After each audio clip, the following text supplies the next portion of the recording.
A British officer called the resident would be station at the ruler court. Resident का मतलब होता है कि वहाँ के निवासी, वे अपने आप को वहाँ के शासक के शासन कोर्ट के निवासी मानते थे। Also no official of any other European power would be allow in the court, मतलब कि किसी भी दूसरी यूरोपियन शक्ति को उस कोर्ट में आने की आज्ञा नहीं थी।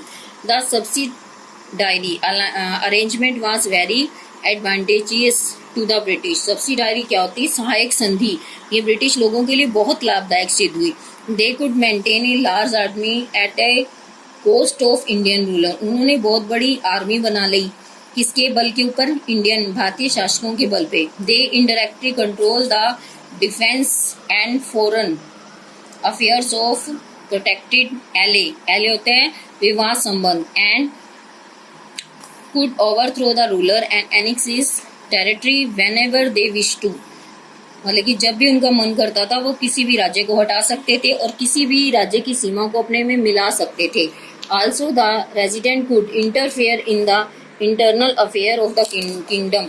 मतलब कि जो रेजिडेंट थे, निवासी थे, वो किसी भी मामले में इंटरफेयर कर सकते थे। Further the interest of the company. अब क्या था? जो सहायक संधि का लाभ सबसे ज्यादा अंग्रेजों को हुआ, इसके बल पर उन्होंने अपनी सेना बना ली। अप्रत्यक्ष रूप से उन्होंने अपने लिए जो है विदेशों से संधियां कर ली।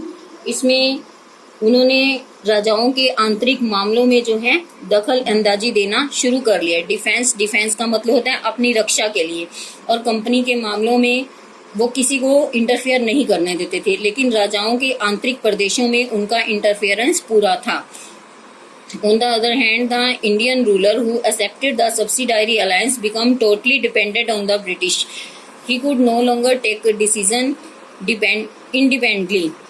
The high cost of maintaining the British army and constant demand of the resident also drained the treasury। इसमें क्या है?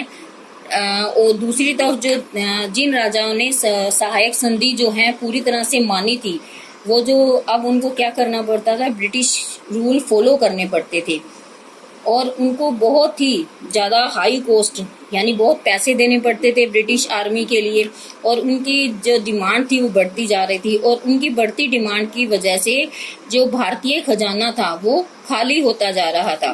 The company sign the first subsidiary treaty with the Nizam of Hyderabad in. जो कंपनी ने जो पहली सहायक संधि हैदराबाद के निज़ाम के साथ साइन की, और the nawab of Awadh also sign the subsidiary. उसके बाद अवध के नवाब के साथ, पेशवा के नवाब के साथ sign A subsidiary at Bassein in 1802। Many chief Rajputanas also accepted the supremacy of the British and sign treaty. और बहुत सारे राजपूत राजाओं ने इनकी सर्वोच्चता को स्थापित मान लिया और इस पे साइन कर दिए संधि पर। With this British became an supreme political power in India. इस तरह से ब्रिटिश जो थी एक राजनीतिक शक्ति के रूप में उभर कर सामने आई। नाउ द ब्रिटिश एक्सपेंशन, यानी ब्रिटिश का विस्तार कहाँ कहाँ था? The period from 1805-1848 saw a rapid expansion of British power in India and South East Asia। मतलब कि उनका व्यापार जो बढ़ गया था, व्यापार के साथ साथ उनका विस्तार। The British conquered Java Sumatra from the Dutch. उन्होंने जावा और सुमात्रा डच लोगों से जीते थे। They also occupied Singapore and Sarawak in the Malay peninsula. They conquest establish their naval supreme in the region and help them to control South East Asia trade. The kingdom of Nepal and Burma were also defeated. उन्होंने जो है नेपाल और Burma की kingdom को भी हराया। And force to cede territory to the British. हीट का मतलब क्या होता है इसका? यानी आत्मसमर्पण करना, परित्याग करना, अपनी सीमाओं को दूसरों में मिला देना। In the north west British extend their influence of the river Sutlej. यानी उन्होंने अपना जो राज्य था सतलुज नदी तक बढ़ाया। And the British annexed Sindh, और उन्होंने सिंध को भी अपने साथ मिला लिया। Anglo Sikh war. Ranjit Singh, the founder of Sikh kingdom of Punjab, was a capable ruler and great statesman. His son and successor Khadak Singh could not stop the disintegrations of the kingdom।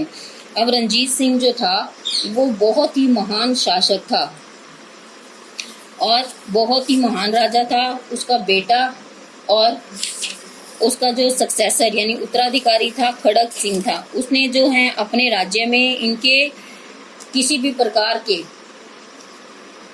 राज्य का विश्लेषण नहीं किया जा सकता। इसका मतलब है विश्लेषण को स्वीकार नहीं किया। Kharak Singh and the son of Naunihal Singh were killed in. इस तरह से उन्होंने इन लोगों को मार दिया क्योंकि उन्होंने उनकी अधीनता जो स्वीकार नहीं की थी। यही इसको बोलते हैं डिस्टिंग्रेशन का मतलब विश्लेषण। अधीनता को उन्होंने स्वीकार नहीं किया, इसलिए उनको मार दिया गया 1840 में। Then became the bloody succession war. इसलिए उत्तराधिकार के लिए खूनी संघर्ष शुरू हुआ। In 1844 Rani Jindan the widow of Ranjit Singh started ruling Punjab. उसके बाद उसकी रानी ने जो है पंजाब पर अपना शासन किया। हेल्प ऑफ हर ब्रदर, अपने भाइयों की सहायता से, लाल सिंह और Tej Singh. First Anglo Sikh war. When the first Anglo-Sikh war with British began in 1845, the Khalsa army under Tej Singh crossed the Satluj and swung up position for the attack on the small isolated British force at Firozpur। हालांकि इसके बाद